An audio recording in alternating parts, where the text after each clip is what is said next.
Welcome to the League Digest. This week we delve into patch 8.13 and then look at statements made about how patch 8.14 could be shaping up. Then we move on to discussing the new God King event, pitting two sides against each other for rewards. And finally we wrap up the episode with the NA LCS and EU LCS standings for week 2 of the summer split. I'm Sushix with the League Digest. Let's talk.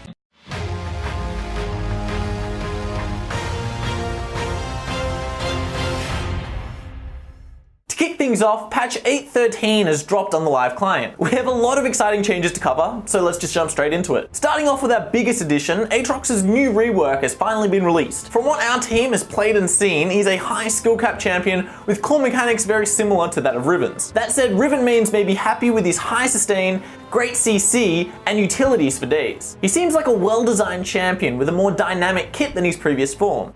We'll be sure to keep an eye out for him in the coming weeks in pro play. Next, the Domination rune tree has received buffs across the board when combined with other trees. Each combination now grants more AD and AP than before, giving a little bit more power overall. Pyke also received some changes to encourage players to build him more aggressively as opposed to tanky, which people have been doing. His health growth took a hit, but his magic and armor resistance growth both went up with his AD on his E and R. We'll have to wait and see if players start to build a little bit more of this aggressive path as opposed to the high win rate tank alternatives we've been seeing. The infamous funnel strategy has also taken a bit of a hit. Master Yi's Q no longer deals bonus damage to minions. Nunu's Blood Boil now grants bonus attack speed per 100 AP, and overall gives less at base stats. It also grants 20% less AP. Tariq's E deals less damage now, but gives you a higher armor ratio, while his cooldown on his ultimate also took a hit. Some crit-based AD carries received minor buffs, including Tristana, Jinx, Kalista, and Twitch. These options might have more of a chance in the meta now, while Caitlyn seems to fall to an even lower priority than before.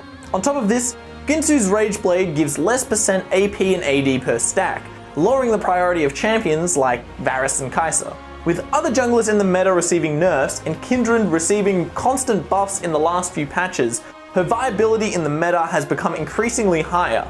After all this time, Kindred mains are free to come out of the shadows and pick her up again. The only real weakness she faces right now is her level 2 skirmishing around Scuttlecrab. Along with the previous changes, Riot has introduced a versus event featuring the two newest additions to the skin gallery, God King Darius and God King Garen. It's a battle between players, where support is pledged through whoever finishes the most missions for the side of their choice. When you log into League of Legends, you're able to choose which team you'd like to be on, whether that be Garen or Darius, and you're locked into the selection you make. Complete all 22 to fully support your God King. On the homepage of the client, you can even see the statistics of who's currently winning. As you complete missions, you gain Versus tokens to spend on rewards in the Loots tab. Some of the rewards you can receive are entirely unique to the event, including icons, unique orbs containing more loot, God King exclusive loading screen borders and icons, and your typical key fragments and blue essence. In the shop, there's a whole new section of items to purchase with RP.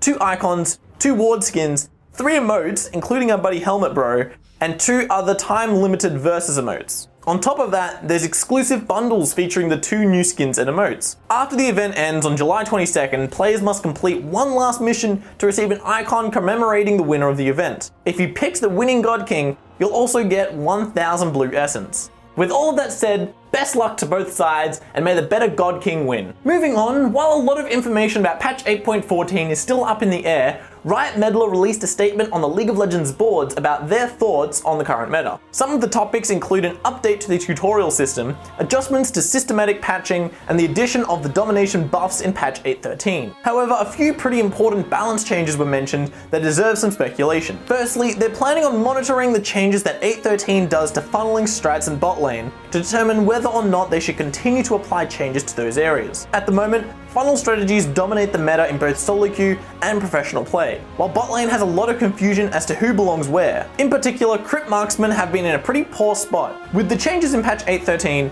their goal is to try and push life back into marksmen in their standard position in bot lane. Mages are getting a bit of a balance change as a follow-up to patch 8.9's mana changes. While no champion buffs are confirmed, champions like Ahri, Annie, Cassiopeia, Orianna, Syndra, Vel'Koz, and Victor were all mentioned. The goal is to try and give them proper compensation for the adjustment that pushed their low sustain out of popularity for champions that could just simply do the job better. For example, control mages couldn't compete with options like Vladimir, Malzahar, and Swain, while assassins had to try and beat LeBlanc and Katarina. Vel'Koz fell in priority compared to other artillery mages like Xerath and Zoe in particular, so we feel some adjustments to his kit are definitely needed. Karma has a high chance of being buffed with raw stats until Riot's able to implement a long-term change for her. She's been in a pretty awkward state ever since the shield nerf, taking away the main reason people picked her. Liandry's Torment may also be seeing a buff to increase its viability on other champions. With speculations running wild, what do you guys think about these potential changes? Who do you guys think is in a bad enough spot after the mana changes to warrant a buff? Let us know in the comments down below. To close out the episode, we're going to talk a little bit about the NA and EU LCS in their state prior to Week 3's results. Our first topic is the current standings in both regions. Some outcomes are pretty anticipated, while others have shocked fans. So let's just jump straight into it. In the NA LCS, Echo Fox and Team Liquid hold first place. It's not much of a surprise for the defending champions or the spring split third place team to keep up their performances. Every other team except for 2 hold a 6-way tie for third place, making it one of the tightest playoff races we've seen yet. Even assumed last place teams like Golden Guardians and Optic Gaming are in the running. That being said, FlyQuest remains at the bottom of the pack with Cloud9. Despite C9 changing their roster to have more motivated players, they haven't seen much success at all. Their next measure includes moving Jensen and Smoothie back into the main roster, while moving Keith and Zazel back to the Academy roster. Can this change bring back their former glory, or have they fallen too much in this split to regain control?